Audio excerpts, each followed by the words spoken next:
I mean, with the best will in the world, it's really hard to big up February when it's like this, because my glasses are steaming up, the camera is getting wet, and even though you might be itching to get things done outside, it's just no good playing around with the soil when it's wet. So today I'm going to be able to show you, if it clears up, something that I have found an absolute game changer for me, which I'll show you up by the apple tree in a bit. And we've made a discovery on Mike's plot that I think you'll find really interesting. But for now, hopefully this rain shower is going to pass. But the only thing I can do is get into the greenhouse and sow these seeds. I am going to be sowing this seed called Parmesan, which is a red beaned broad bean. Now, I think I've grown it before. I know I've definitely grown a crimson flowered broad bean before. I'm assuming because these are red beans, they'll have red flowers on as well. I don't know why I'm assuming that. I don't know why I've got that idea and what evidence I've got to support it. But anyway, I've got my chilies in at home. I have got Trinidad Perfume, Habanada, Bishop's Crown and Padron. Now, I've got my Habanada from Steve Digwell Green Fingers. I'm going to leave a link to Steve's channel below because he's just started up a second channel especially for the foodie cooks. He does some brilliant things with what he's grown, so do go over there and give him a sub. But he very kindly sent me the Habanada seed, and one of the reasons I'm growing it is because it's meant to have a lot of the flavour but not too much heat of a standard chilli. So anyway, this will be the first thing I'm actually doing. You know what? I filled that so I can fill that. Actually, I could just lay my seeds on there, couldn't I? No, do it nicely. Right, okay. I'm going to fill these trays that everybody loves. I'll show you another one that I haven't just started filling up. This is one with smaller cells. They're containerised trays. I'm sure you can get them elsewhere as well. They've got holes in the bottom so that when your plant is ready to be released, you can just push your finger in the hole and it'll pop up all nice. So anyway, they're all meant to be very good. I treated myself last year. And yeah, just going to fill these up. This is 20... Oh, I've got 7 times 4. It's got 28 modules, which I think, to be honest, will be way enough for my broad beans. I've got some other broad bean seeds, your standard green. What are they called? Write it in the comments below. Help me out here. Standard one, not the Aqua Dulce. There's another one, the Sutton. I'll probably fill those too much. Just give them a little tamp down, not too much. But yeah, as far as seeds go, I actually met up with Claire from the Farmyard Garden, who is just up the road, about 20 minutes up the road, and Adie from Adie's Veg Garden, who's 20 minutes west. And we met up in a garden centre last week and did a bit of a seed swap. I've got from Claire, I've got some oca, which will be new to me this year, and some dwarf artichokes. Now, I know artichokes get a bad name, but I've been told these are quite safe. And I got a few seeds off Adie, and Adie, I can't remember what it was that he gave me, but I was really excited about it. I should have looked it up before I came home. I'll put it down below in the what's it on the screen. Broad beans, there can be a lot of worry about which way up they go. I'm just putting them in sideways. It doesn't really matter if you put them in flat. There is an argument that says they might just lie there and go mouldy, but I don't know. I'm just automatically putting them in that way around. So this is as easy as this is. Right, okay. Little sprinkle over the top. They should fit into, yeah, a standard seed tray. And that's it, done. What I'll do, I'm going to give this a very, very light water. Of course, I've got no water in here either. Let me show you the game changer. Okay, it's that time of year where we really should be pruning back our fruit trees. Oh, hello. Oh, heavens, right. Okay, this does need a prune. Where shall I go? I'll come round here. And it used to be something that really terrified me. I think, what if I cut the wrong thing? And I remember many years ago, I actually filmed myself cutting my blackcurrant down, and someone in the comments said I'd done it completely wrong. I had, and that stayed with me. So now, before I prune anything I'm unsure of, I spend ages reading up about it to try and get it right. But apples I'm fairly clear with. But the one thing that has always got to me is I get a real ache up the arm afterwards, especially if you're doing quite a lot. But rewind a little bit. Over the last couple of months, I've been making curtains because my brother has bought a narrowboat. Now, this has involved cutting out lots of material. And just by chance, I happened to come across a pair of scissors that were left-handed. I'm left-handed. They had a left-handed grip, and I thought, I needed some new scissors, and I thought, oh, well, okay, but they're not going to make that much difference. My goodness me, they made cutting out a dream. So when I saw these, I mean, they're Corona, they're quite a good scissor, secateurs, left-handed grip. Oh my goodness, it's just, if you are left-handed, it will make your pruning just an absolute joy, because not only, if you're right-handed, you won't understand. You will not understand this.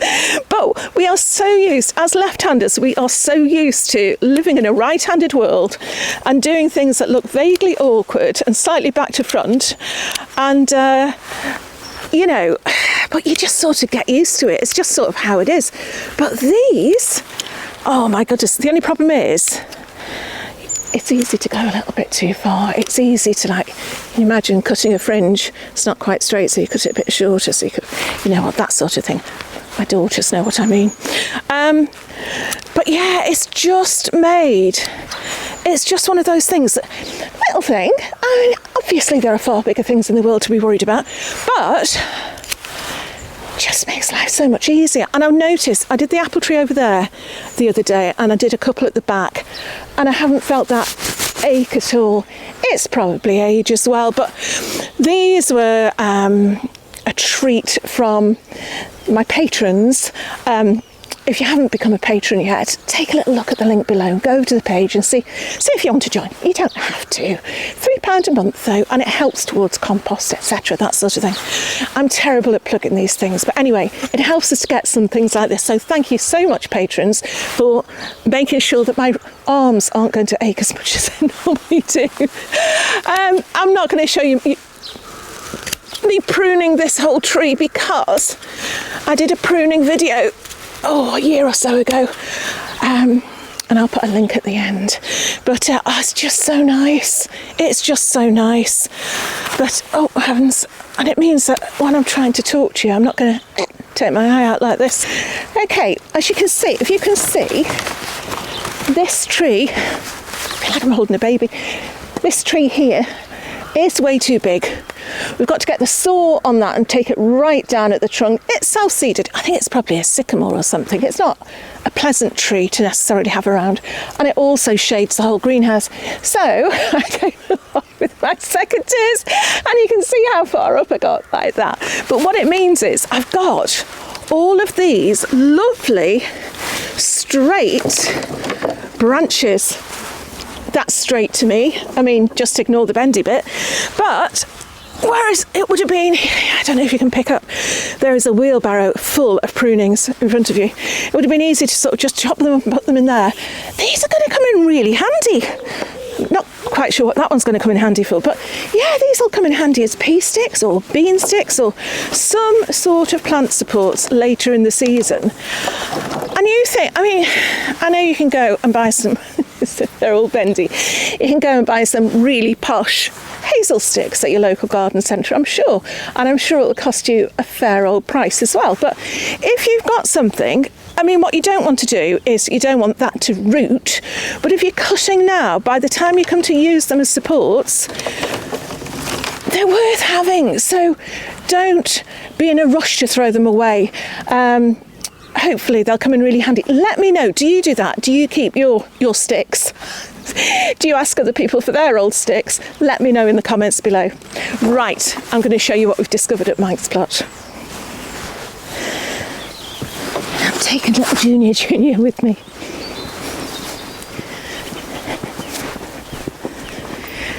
Because of course what Mike has also got at his plot is this absolutely brilliant, secure, huge, I mean, must be 20 foot wide, about 40 foot long, fruit cage, or cage anyway. So we thought, not all of them today, but we thought on days where we're both going to be down here, we'd bring the Dukes down for a little holiday, give them a little bit of fresh grass to have a little peck around in and see what they think. So do you want to go down, Junior? Hey, here we go. What do you think, hey? What do you think?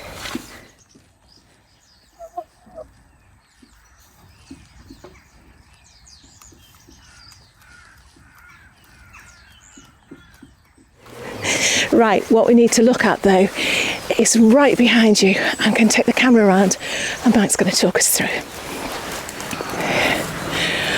Okay, I'm on the other side of Junior's cage there. She's having a grand old time. I'm really looking forward to when we're going to be able to transport the four of them down, because of course at the moment their run is just mud because all the grass is gone, and it will give that a bit of a rest. And yeah, they'll be able to help Mike clear out this, but you can probably see Mike behind me. Behind here, last time you saw this area, it was this high in nettles and brambles, but of course it being this time of year, they have all tripping over this. It's quite dangerous.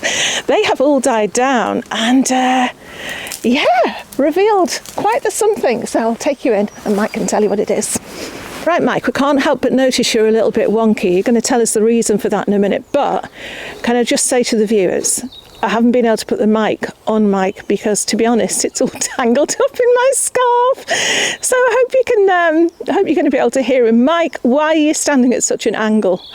Because this structure that I'm standing in now is an old duck enclosure, which is basically collapsed over the course of the winter. Some of the timbers have just fallen. Oh, crikey. So as you can see behind me here, just kind of the weight of the thing, I guess the age of it, and the storms that we've had have just kind of basically caved it in.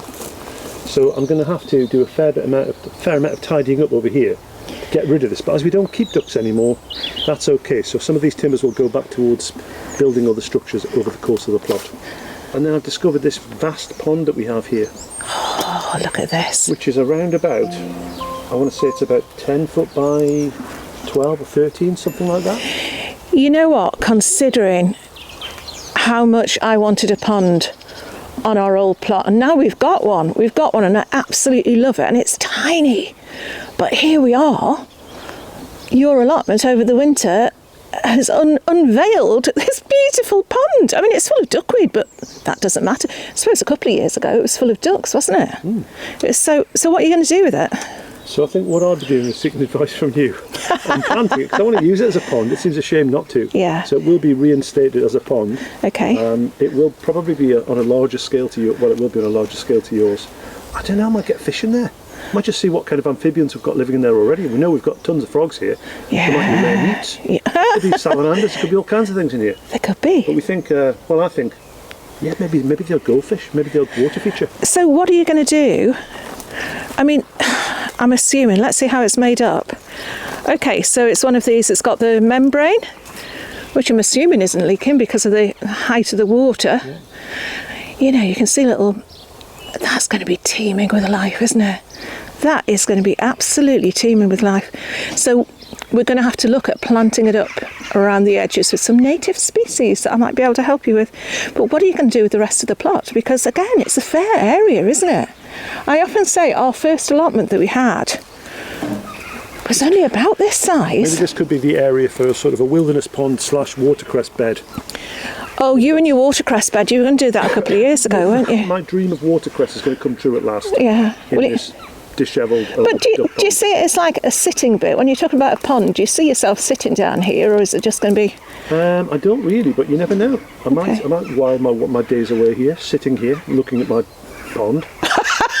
on looking at my aquatic creatures. Let's see. Would you like some suggestions from Yes, the please. viewers? I mean, if anybody's got a great big undiscovered pond that they've resurrected, please let us know. Yeah. Especially if you've got pictures or videos.